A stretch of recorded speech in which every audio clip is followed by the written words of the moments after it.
again, everyone. This is Jan from New York City, and my channel name is Jan from New York City Saves Money. Hey, how you doing today on this random Wednesday? You know, I was thinking about something yesterday as I was recording the prior video describing the beautiful cake and the $10 celebratory dinner per request of my husband, and it occurred to me that do you know that some people, pardon me, excuse me, have actually gotten themselves into credit card debt over the most silliest of items. And it hit me, not to bring it up again, but that is just an example. You know, people that they see something on, let's say, one of those televised sales, and not picking on any channel because there are quite a number of those, and not just there, but anywhere else for that matter.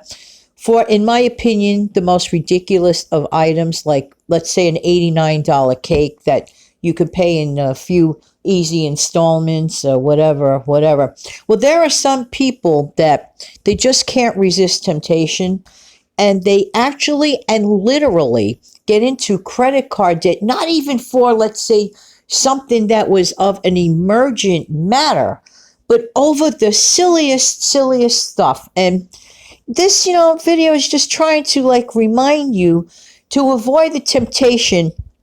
And I'm going to give you a simple tip or trick that might help. Now, you remember that song by the Supremes, Stop in the Name of Love? That was a great song when I was growing up. I was a very young girl when it came out, but the words were powerful. The intro of that tune was powerful. Almost everyone today knows this song, no matter how old it is. Well, the title of this video is Stop in the Name of Debt, okay? If you can take that tune and remind yourself how you hear that tune, I'm not going to introduce it by singing. I don't want to scare anybody first thing in the morning or afternoon or evening, particularly with this annoying frog in my throat. Excuse me, I'm so sorry. Anyway, imagine that lovely tune, powerful sound.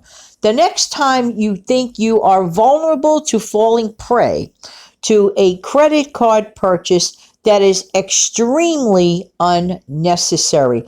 There are some people who forgot, because they get caught up in the moment, that their budget really can't afford at this particular moment in time that item that is not necessarily a need, but most definitely a want, okay?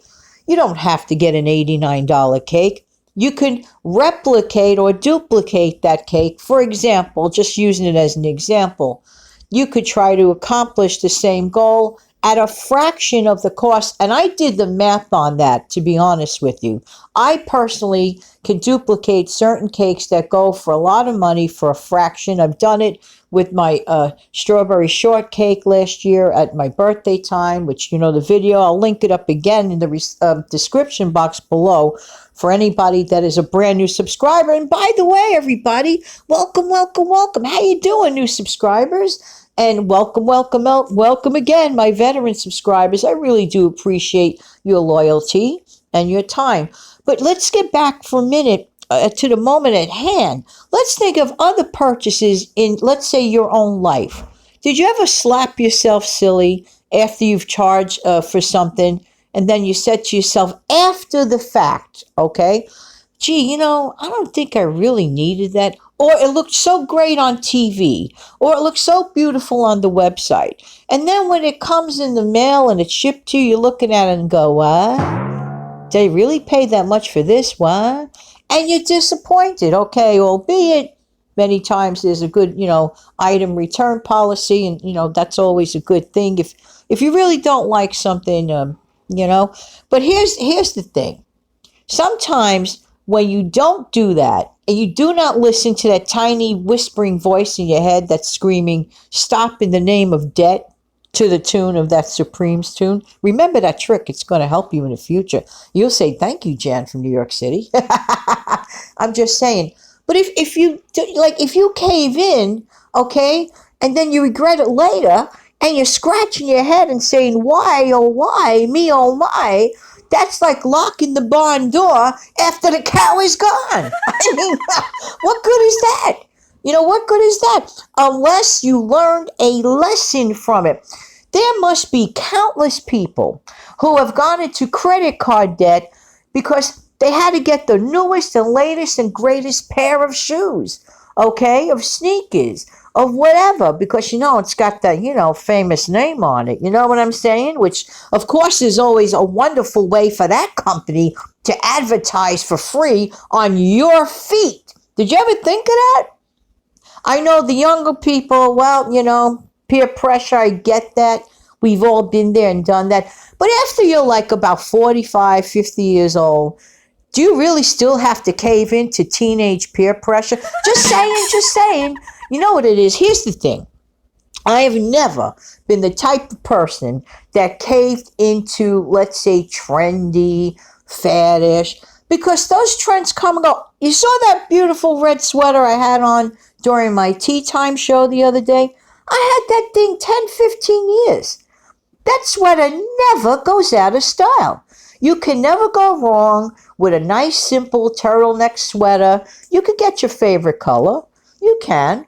I mean, and I've been told I look nice in red, but I just enjoy, the red colors and, the whites. I have a whole bunch of like turtleneck sweaters and other fabrics, cut the same way.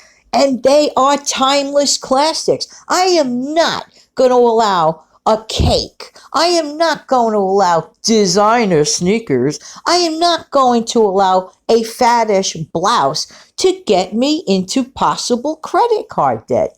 You know what it is too? People want what they want when they want it. They're like that, that crybaby sound effect, of which I'm going to add right now. Give a listen to the sound effect here. That crybaby sound effect is like, I want this, not thinking ahead. The bills still come in. And as I say every single year during the holiday season, we get caught up with the hype. We get caught up with the lights. We get caught up with the music. But I'm telling everyone now, and I'll say it till I'm blue in the face, January still comes. What do I mean by that? I mean the credit card bill to follow. Now, unless you have the funds and you know in advance that you will definitely make the payment because you absolutely do have the funds to make that payment, fine and dandy. And I'm not saying that you're never going to be able to afford things, but how can you get to that safe haven, to that place in life, if you're like struggling and you still live the fat cat / skinny chicken time of the month? And because I have a lot of new subscribers, I'm going to have to do a show about that all over again, because in my honest opinion, it is well worth it. You know something? I think I'll do that one tomorrow. Okay, so that the new people that came into my field here will understand what I mean by that. We don't want to live fat cat / skinny chicken. We want to be able to live our lives on an even keel. Does that sound about right to you? Of course it does. Because you're here because you are a responsible person that cares. But I would hate for anyone. It's one thing for somebody has an unexpected emergency and their emergency fund wasn't established yet. Things happen. I get that. But to go into credit card debt, we don't want any debt at all. But to go into credit card debt over a nonsensical item, to me, it's like the second slap in the face. When you peel back, ever go into debt or know somebody that did, and they don't even know why they got into debt, then they peel back the banana peel of the layers from back in the day. It was over a trendy pair of shoes. Or that I must have a couple of blouses or whatever, instead of making do and making the best of what you have. Or thinking ahead of time and buying classic timeless pieces, of which one can always get at the good old thrift store, by the way. Just saying. If you go into the thrift store, make the maximum value out of it and look for timeless pieces of good quality. Maximize your value and decrease your need to ever go into credit card debt. All right, that's part one. Now, as promised, I would like to do this once in a while, maybe once a month. Allow people to put in the description box below the name of your channel and the purpose of your channel. I'm not going to do that, allow that today. I'm going to announce a future date. What is not allowed are those, nasty, nasty adult channels. How dare you even think of putting it on anyone's channel, let alone my channel? I just looked at them and you go bye-bye, just like that. So don't be a smart Weisenheimer and think you could do that here, because it's just not going to happen.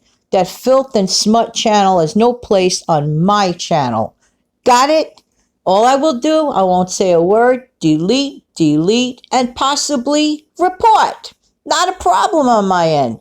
I don't like those channels. They have no place in my life, and they have no place on my channel. Just saying, just saying. There you go. Am I clear or am I clear? Anyway, for the rest of us nice guys and gals, wishing everybody an amazing day. And I do want the good channels to talk about your channel.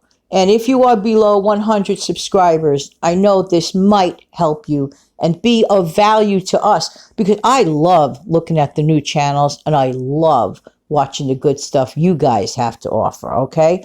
And keep up the good work and don't get discouraged. And just a quick reminder, on Monday, there will be no Money Monday. There will be a part 2 of my journey to 1,000 subs. I really feel in my heart of hearts that information is of great value to anyone, even to the veterans. It's good to hear these things all over again. And yes, I would like to also have a nice cup of tea with you again. 15 minutes of tea with me on Monday again, on at about 2 p.m. my time on Monday. Sorry about that little sound there. These things happen. Hey, listen, everybody, going to end this day with a little bit of music.